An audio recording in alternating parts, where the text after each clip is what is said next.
Tere! Jõudsid kanalile Eduardi autovideod. Eduard minu nimi. Täna ma räägin sulle kogu tõe moodsast autondusest.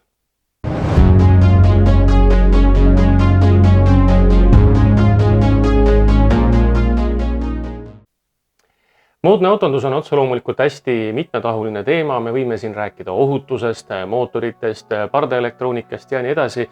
Aga loomulikult me keskendume ikkagi sellele põhilisele teemale, mis on seotud selle vastupidavusega. Aga ma räägin sulle natukene seda teises võtmes, kui ma alles mõni aeg tagasi rääkisin sulle nendest moodsatest mootoritest, nende õhukestest koostematerjalidest ja tootmismetoodika optimeerimisest. Igavesti vastik sõna tänases maailmas. Tegelikult tähendab see ju väga head asja, aga täna kuidagi see optimeerimine on saanud omale hoopis uue tähenduse. Niisiis, ilma pikema plämata liigume teemaga kohe edasi. Sa oled kindlasti märganud, et moodsad autod või sõidukid on kuidagi kahtlaselt ühesugused. No, vaatame igasuguseid, hästi ropp sõna, mulle ei meeldi seda üldse öelda, aga linnamaastureid või siis veel suuremat keelevääratust kaasa toob sõna nagu crossoverid. No sa vaata lihtsalt kõiki neid masinaid, no kas neil on mingisugust äratuntavat erinevust? Ei ole. Ja sellel on kindlad põhjused, sest et kui me meenutame masinaid sellistest tänaseks juba küll nostalgilistest aegadest, 80-ndad, 90-ndad, ma mäletan ise väga hästi, kui ma olin alles selline poisikese aastates, siis ära tunda kusagilt kaugelt BMW, Audi, Mercedes, need olid nii selgelt ära tuntavad masinad. Ja isegi kui sa juhtusid nägema mõnda mudelit, mis ei olnud sulle nagu väga-väga tuttav, sa said kaugelt aru, kuule, see peaks Mitsu olema, aga kumb ta nüüd täpselt on? No anna mulle täna mõni selline auto, mille puhul sa ütled ära margi, aga mudeliga jääd nagu küsimusse. Ja ärme hakka üldse rääkima veel moodsast Hiina autotööstusest, sest see segab siin kaarte päris hoolega. Aga miks siis on kõik tänased masinad nii neetult sarnased? Kuhu on kadunud need autotootjate traditsioonid, need väärtused, kõik see, mis tegi ühest autost selle, mis ta oli? Kus see on kadunud? Asi ei ole tegelikult selles, et autotootjatel on hakanud täiesti ükskõik oma traditsioonidest, vaid autotootjad, just nimelt tootjad, tegemist on siiski ju ettevõtjatega, ettevõtetega ja nende ülesanne on oma toodet müüa. Ja ostupsühholoogid ja muud käitumisanalüütikud on välja otsinud selle nii-öelda optimaalse keskme, mis läheb hästi müügiks. Sellepärast, et ütleme, kui sa pead kohvikut, siis ilmselgelt müügihitt on viineripirukas ja kaneelirull. Kui sa oskad teha ülihästi mingisugust tatraputru, kohvikus võib-olla see ei pruugi hästi müügiks minna. Sama lugu on tegelikult ka autonduses. Autotootja keskendub sellele, mida turg neilt tahab ja millesse nad oma normidega, see on siis keskkonnanormidega, oma eelarvetega ja oma turundusstrateegiatega kõige paremini mahuvad. See on selline üldine, hästi laiali valguv, viisakas, korrektne seletus, mis tegelikult ei öelnud sulle mitte midagi.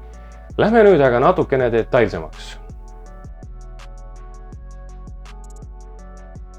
Euroopa autotööstus, ilmselt see on alati kõikides videodes ja asjades nagu see põhiline näide, sellest kõige rohkem alati on juttu olnud, aga oled märganud, kuidas Euroopa autotööstus on 2 korda totaalselt läbi kukkunud. Miks me praegu näeme seda, kuidas Hiina autoturg võimsalt surub peale? Miks me näeme seda, et ka Euroopa autotootjad, kes on uhked kauaseisvate traditsioonidega, kuidas need ka sulanduvad ühesuguseks?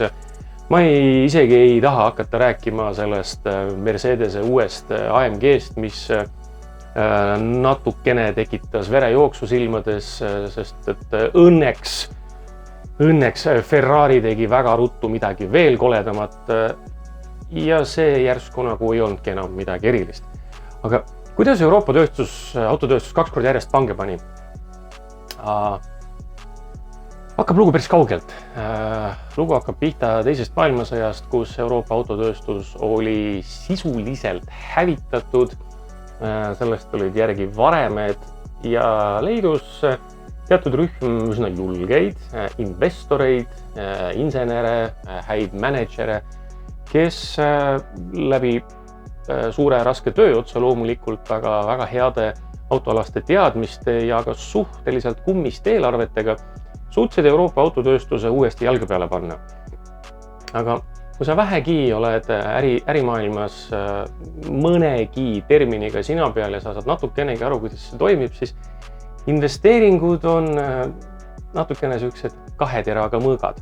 Jah, investeering lubab sul oma tegevust, antud juhul siis autotootmist, teostada, aga sa teed seda laenatud raha peal. Ühel päeval hakkavad investorid kätt sirgelt ette panema, et eurosid palun. Tollel ajal siis Deutsche Marka. See aga tekitab olukorra, kus sa pead hakkama optimeerima, jälle see neetud sõna, sa pead hakkama optimeerima oma toote oma hinna ja siis ütleme selle kasumimarginaali ja müügihinna vahel. Sest et sa ei saa müüa seda masinat puhtalt selle arvestusega, et kui meil tehas kulutas selle peale 10 000, et me saame ta nüüd siis ütleme 11-500-ga salongi viia, et siis teenivad justkui kõik. Sa ei tohi unustada ka investeeringute poolt, mis niivõrd kolossaalsetelt suurtes ärimaailmates, nagu seda on autotööstused, need summad ei ole kaugeltki väiksed. Ning selleks, et inflatsioonidega, konkurentsiga ja kõigega kaasas käia, on autotehastes terved osakonnad inimesi, kes igat senti saevad kasumite optimeerimise, ja sellest sõnast saab täna väga popp teema, selle kõige nimel. Ja see toob kaasa olukorra, kus Euroopa auto on oma hinnas, kuna on väga kõrgelt arenenud tootmismeetodid, on väga ranged keskkonnanormid, mitte ainult sellele autole enesele, vaid ka tootmisprotsessidele, on väga kõrgelt arvestatud ohutustingimustega töölistele sellisel juhul ja nii edasi. See auto lihtsalt maksab palju. Samal ajal Hiina autotööstus aga täiesti rahulikult vilistab sellele kõigele ja toodab seda, mida turg nõuab. Teine suur moment, mis Euroopa autotööstusega on korraldanud suhteliselt suuri imesid, on seesama Hiina. Ja mitte otseselt sellepärast, et Hiina autod on märgatavalt soodsamad ja hakkavad meie turgu üle võtma, vaid just see, millest ma rääkisin sulle enne selle traditsioonide ja selle koha pealt. Miks näevad välja uued BMW-d nii haigelt õudsad, nagu nad välja näevad? Eriti kui me räägime uuest 7-sest või uuest X5-st või sellest põrsaninast.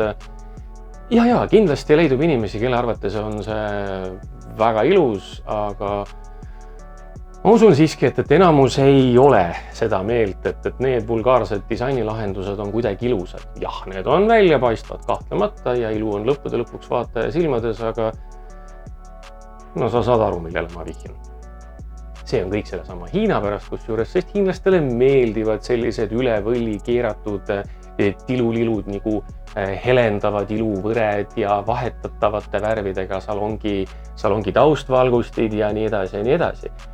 Ja kuna Hiina on väga pikalt olnud Euroopa autotööstusele justkui lõputu turg, seda siis alles kõigel sellel ajal, kui Hiina autotööstus tootis selliseid motoriseeritud liikureid, midagi muud paremat nende kohta on väga raske öelda ja sedagi tuleb öelda teatud sellise teatraalse ilukirjandusliku liialdusena.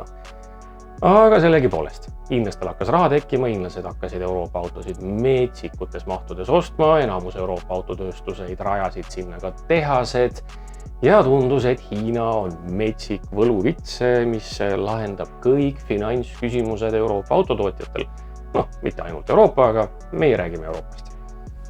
Loomulikult hiinlased jõudsid ka ise arengusse ja hakkasid ise autosid tegema ning statistika näitab väga selgelt väga ilusat järsku kukkumist Euroopa juurtega autodel. Ja seesama tegelikult juhtub ka siin. ja see ongi 2 korda järjest näppu lõigata. Kõigepealt nad laenavad sisse hunniku raha, et oma tootmised väga kõvasti üles puhuda. Siis nad on olukorras, kus nad peavad hakkama oma rahadest ampsu andma, siis nad astuvad olukorda, kus nad hakkavad autosid disainima hiinlastele, kes ühel hetkel enam neid ei vaja. Väga mõnus.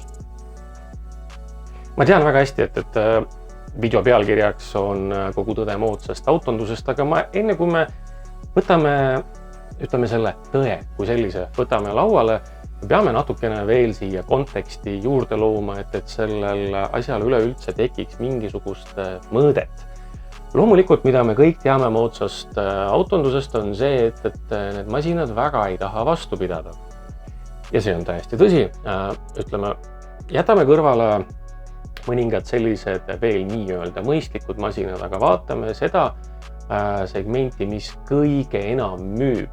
Ja ärme räägi Eesti vaatest, sest et eestlane on lihtsalt nii neetult äge petrolhead. Ma kasutaks teist sõna, aga ma kardan, et see vist ei ole ametlikult lubatud. Aga sa said aru, mida ma mõtlesin, et eestlane väga tihti on nõus hüppama üle enda varju, aga ta ei taha osta seda 1,1 liitrist 3-silindrilist turbo mingit 100 kilovatist eset. Pigem nõus sõitma 10-aastase sakslasega, millel on ikkagi 200 kilovatti ja 6 silindrit.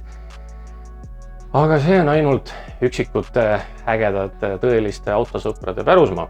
Reaalne Euroopa tegelikult tarbib seda low-line basic autot just kõige rohkem, sest et suures Euroopas, kus on väga suured linnad, kitsad tänavad, maniakaalne parkimiskohtade probleem ja nii edasi, sinna need 1, või 0 masinad sobivad lihtsalt oma suuruse ja kasutusmugavuse tõttu oluliselt paremini kui võib-olla mingisugused, ütleme meie mõistes täissuuruses autod. Ja olles kohutavalt palju kokku puutunud nende pisikeste moodsate masinatega, siis sel hetkel, kui mootorid prügikasti lähevad, on nad väga harva, kui jõudnud üleüldse 200 000-ni. Minu isiklik rekord on lahti teha Hyundai Kona peal 1,0 turbomootor. See on siis Hyundai Kappa seeria mootor, R3 turbo, 88 kilovatti, kui ma ei eksi, 73 000 kilomeetrit ja see mootor oli prügi. Siin ei ole tegemist mingisuguse omaniku veaga, see on puhtalt mootori disain. Ja see disain ei ole tehtud selline sel põhjusel, et see mootor ennast hetke pärast ära hävitaks ja sa saaksid uue osta. Kuigi kindlasti on olnud sellel oma kaalu, sellel mõttekäigul, aga tegelik põhjus on natukene sügavamal. Ja ma kohe seletan sulle. Ma olen teinud ühe video sellest, miks mootorid ei kesta ja ma absoluutselt ei taha ennast praegu liialt korrata, ega ma ei taha ka seda videot ümber lükata. Seal ma rääkisin sulle suhteliselt tehniliselt, kuidas üks või teine materjal summaarselt seda mootori eluiga mõjutab. Aga mootorite elu ja videos jäi mul tookord üks teema välja, mis täna sobib väga hästi. Jah, me teame, et mootorid ei kesta. Aga kui jobuks sa mind peaks, kui ma ütleks sulle, et tegelikult kestavad tänased mootorid lausa ulmeliselt hästi. Ja see kõlab absurdselt, aga mõtle muga kaasa. Näiteks, otsisin natukene tehnilisi andmeid. Golf 2 GTI, absoluutselt legendaarne masin, 1,8 liitrine bensiinimootor, 82 kilovatti. Olid hiljem olemas ka üle 100 variandid, aga see rahva lemmik, kõige populaarsem oli 82 kilovatine. Üsna sarnast võimsust arendab täna 1,2 liitrine DSI mootor, millel on siis meil 88 kilovatti ehk siis 110 hobujõudu. Loomulikult GTI mootor töötab tänaseni, see 1.2 DSI on juba katki, kuigi see on alles 5 aastat vana. Aga vaat huvitavat momenti. Selle Golfi mootoris, see vana Golf 2, selle kolb, ma võin eksida andmetes, aga ma kontrollisin 3 kohast, ma sain iga kord samasugused numbrid.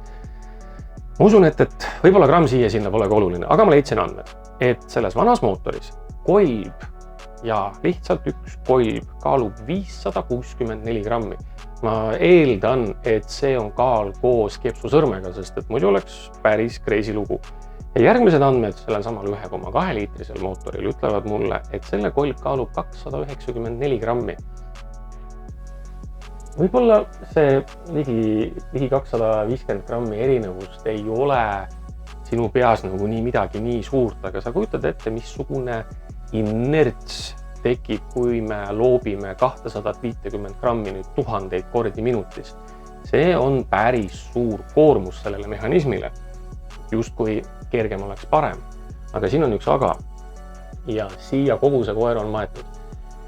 Mida kergem on meil see kolb, seda vähem on seal loomulikult metalli, mis tähendab seda, et tema tugevusreserv on järjest väiksem.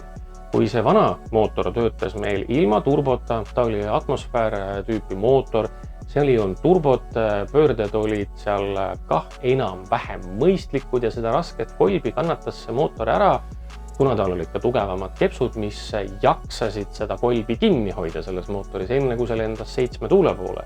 Nüüd selles väiksemas mootoris on see kolb kergem, tal on loomulikult vaja ka siis kergemat kepsusõrme, ta ei vaja nii robustselt tugevat kepsu enam ja mehhanism muutub efektiivsemaks. See on see koht, kus saavutatakse kütuse kulu, ehk siis positiivses vaates. Aga nüüd teistpidi, mis tahes turbomootor või mis tahes atmomootor või vabalt hingav, ütleme nii, nende põlemiskambrites kogevad need mootorid hoopis erinevaid tingimusi. Turbomootoris on suhteliselt garanteeritult põlemine agressiivsem ja seda on vaja kontrolli all hoida ja kõik asjad teda ei tohi lasta detoneerima ja nii edasi.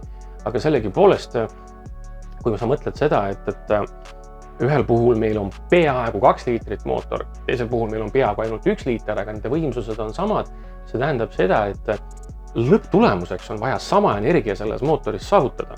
Või sellel mootoril, mitte selles mootoris. Aga kui sa vaatad nüüd neid katlaid selles mootoris, kus päriselt kütus põleb ja muutub lõppkokkuvõttes läbi väntmehhanismi energiaks, mida me siis kilovattides või hobujõududes mõõdame, siis jõuab asi selleni, et meil on oluliselt agressiivsem põlemiskeskkond oluliselt väiksemas mootoris. Ja kuna selles väiksemas mootoris on ka kergemad ehk siis vähem tugevat, robustset rauda sisaldavad komponendid, siis osakoormus on tal oluliselt kõrgem.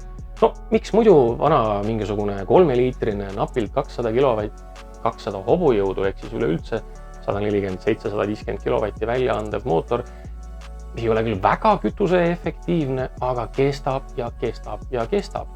Ja uus, vaata millises olukorras on. Lisaks sellel oleks siis asi ainult selles, et sellel pisiksel moodsal turbomootoril on vaja kannatada natukene kangemaid põlemistingimusi, leiaks mingi lahenduse sinna, lisaks ta peab mahtuma CO-normidesse, müranormidesse. CO-normide saavutamine ei käi ainult igasuguste katalüsaatorite, tahmafiltrite ja EGR-süsteemide kaudu, see käib ka mootori sisemise arhitektuuri kaudu. Ainuüksi juba kolbide, väntvõlli, kepsu kõige liikumise suhe, see läheb liialt tehniliseks, ma ei lähe nii sügavale.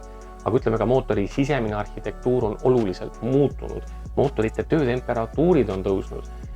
Enamikel tänastel autodel, mille temperatuuriskaala on numbritega, mitte lihtsalt vahemikuga, valetab. Kui sul seier näitab 90 kraadi palaval suvisel päeval haagist järelvedades, su mootor on rahulikult 105-110 kraadi, aga et sind mitte traumeerida, siis selliseid numbreid sulle ei näidata.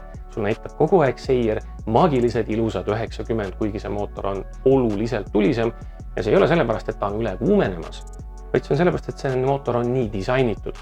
Sest mida tulisem, üldistades, lihtsustades, mida tulisem on sul mootori põlemiskamber, seda efektiivsemalt on võimalik seal bensiini põletada. Aga see toob kaasa jälle selle, et see materjal, mis selles põlemiskambris siis on, see sama 294 grammi kolvikene, tema enda temperatuur jõuab järjest lähemale sellele ekstreempiirile või ütleme purunemispiirile. Tänu sellele muidugi on valitud materjal, mis on stabiilne nende temperatuuride juures, aga kogu aeg jahutus on piiri peal, õlitus on piiri peal, õlimahud on ka naeruväärsed ja need peavad kestma 30 000 kilomeetrit ja rohkem nendes mootorites.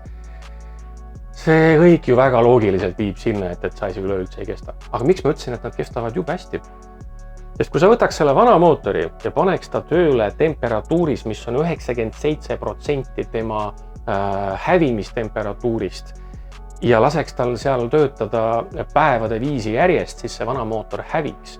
Need uued mootorid töötavad oma, kui on teatud norm, mille kus vahel peab olema heitegaasi temperatuur, et asjad ei sulaks, ei põleks, siis uued mootorid järjest lähemale nihkuvad sellele punasele piirile ja seda punast piiri proovitakse ka nihutada järjest kaugemale igasuguste uute ägedate tehnoloogiatega, igasugused lisajahutused teatud süsteemides ja nii edasi. Aga tegelikult on see ikkagi nii, et see mees siseneb, see vaene kolb siseneb sellele areenile juba vaseliini purgpeos. Et reaalselt need mootorid on ära vägistatud ja on lausa imeks pandav, et niivõrd metsikutes tingimustes need materjalid üleüldse kestavad. Ja seepärast need materjalid on ka väga peened ja täpsed ning igasugused kolhoosiremondid nendes mootorites enam ei toimi. Ja siit lähmegi edasi juba remondi poole. Moodsad autod ja nende remontimine tihtilugu väga kallis huumor, sest et järjest populaarsemaks muutub autode maailmas teema, kus toimub meil agregaadi asendamine, mitte enam remontimine. Ja ma ei mõtle isegi midagi sellist, nagu ütleme näiteks startermootor, mille sisse, tootja originaalkataloogi kaudu enam väga tihti varuosa pole saada, näiteks harjaseid, laagreid, hammasrattaid. Neid ei pruugita eraldi müüa ja see on olnud juba nii päris ammu ja see ei ole võib-olla isegi ka maailma lõpp. Sest et kui sa arvestad kokku töötunnid, mis kuluvad selle starteri osandamiseks, defekteerimiseks, remontimiseks, testimiseks ja nii edasi, siis võib-olla on lihtsalt odavam osta uus. See toob muidugi ägeda raiskamise kaasa. Aga teema läheb palju kaugemale starteritest. Väga paljudel autodel täna näiteks ei müüda käigukastidesse varuosasid, vaid autotootja eeldab, et sa lihtsalt ostad uue käigukasti. Loomulikult neid remonditakse, on olemas eraldi remonditehased ja asjad, aga ma räägin autotootja poolsest hoiakust, et nemad enam ise väga tihti sinna varuosa ei paku. Ja see loomulikult ajab selle kulude poole ülesse ja see viib sükksesse paradoksaalsesse momenti. Sa vaatad oma autot, ütleme, see on mingisugune 150 000 sõitnud Hyundai ja käigukast hakkas ka nikerdama. Tekib tegelikult loogiline küsimus, kas on mõtet hakata seda masinat parandama, sest kast juba minestas ära, kaua sellel mootorilgi enam jäänud on ja siis sa vaatad selle remondi prognoosinda, vaatad oma auto turuhinda ja siis konsulteerid oma kaine mõistusega ja sa saad aru, et need tulbad siin Exceli tabelis kipuvad jubedalt punasesse kukkuma. Ja see on loomulikult jällegi ju majanduslikult kasulik. Rääkisin kusjuures varuosade teemal täna oma ühe väga hea sõbraga, kes on enam kui 10 aastat autovaruosa maailmaga igapäevases kokkupuutes olnud ja ma küsisin talt, et mis kategooria mootori varuosade müük on, ütleme, viimase 5 aastaga näiteks hakanud oluliselt tõusma. Ja mees ilma pikemalt mõtlemata ütles kohe, et need on plokikaane tihendid. Ja ma hakkasin mõtlema, et oot, aga miks? Põhjus on üsna tehniliselt lihtne ja loogiline, mida siis nii-öelda, anna andeks tehniliselt täiesti ebakorrektne väljend, aga mida kõvem pauk selles mootoris käib, just nagu ütleme siis töömahu ja võimsuse koefitsiendis, seda loomulikult suurem jõud üritab ka seda sama kaanetihendit ära tappa ja kuna see mootor on füüsiliselt väiksem, siis on ka see kaanetihend, silindripea tihend, ma tean küll. Ka see on järjest väiksem ja kuna mootorit on vaja ehitada järjest kompaktsemaks, see tähendab seda, et silindrite vahe jääb järjest õhemaks ning seda tihendatavat materjali enest kui sellist jääb lihtsalt armutult väheseks. Ja loomulikult ka temperatuurid. Plokikaane tihend kulub läbi täiesti loomulikul moel. Nimelt mootoriplokk mootori silindripea, nad kõik kuigi palju paisuvad, kuigi palju tõmbuvad kokku. Kui see on elementaarne füüsika, materjalid, metallid eriti lihtsalt paisuvad soojenedes ja ilmselgelt -10 kraadi juures parkinud masin 10-12 tundi järjest ja 100% töösooja masin, neil võib olla temperatuurid erinevusel enam kui 100 kraadi ja see tekitab üsnagi mõõdetava metalli paisumise, mis omakorda tähendab seda, et see natukene pidevalt nühib seda tihendit, sest et mootori plokk ja silindripea soojenevad natukene erinevas tempos. Väga paljudel mootoritel on nad ka lausa erinevast materjalist, nii et see omakorda aitab sellele kaasa. Aga see on kõik alles naljamäng. Autode kvaliteedi ja vastupidavuse ja kõige selle juurde me võime läheneda mis tahes nurga alt, aga lõppkokkuvõte ja räpane tõde ongi selles, et autod ei peagi kestma. See on auto kasutaja koha pealt muidugi ääretult nõme ja igatipidi nagu sükest ebamugavust tekitav teadmine, aga tegelikult auto ei peagi kestma. Sest vaata, kui jõhkralt suur asi on autotööstus.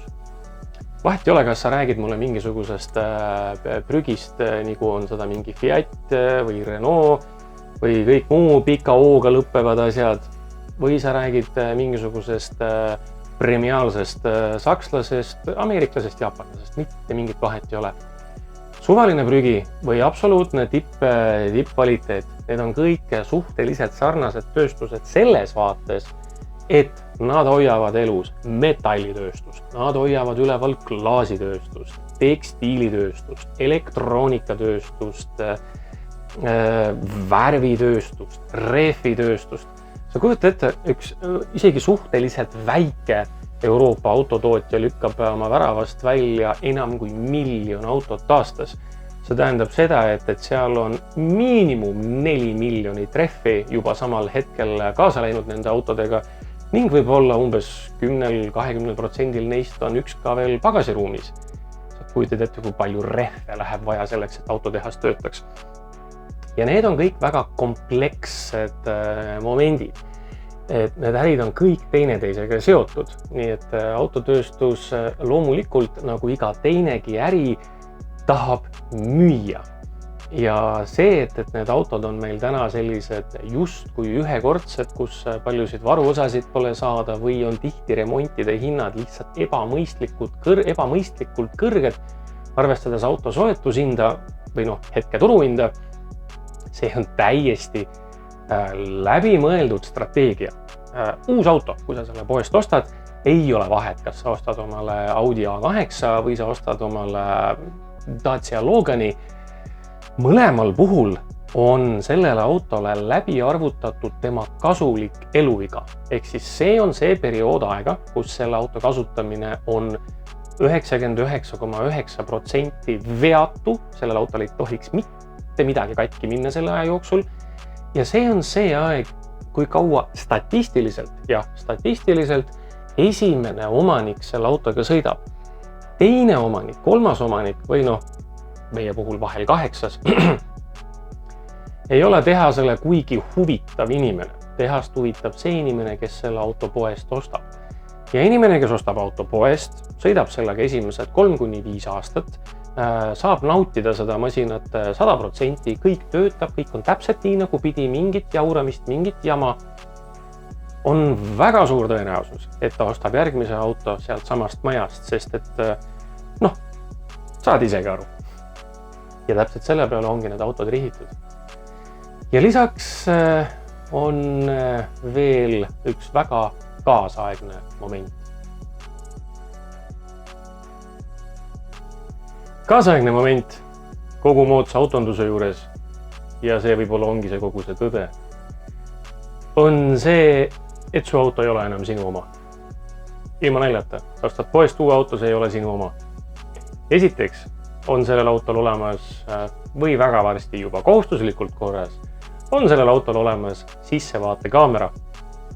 selle kaamera ametlik eesmärk on jälgida juhi reaktsioonikiiruseid, et ta ei oleks väsinud ning kui ta seda tuvastab, anda talle siis märguanne, et on aeg minna teha puhkepaus ja nii edasi ja nii edasi. Aga lisaks sellele tänased autod täpselt nii nagu meie palavalt armastatud need plastklotsid.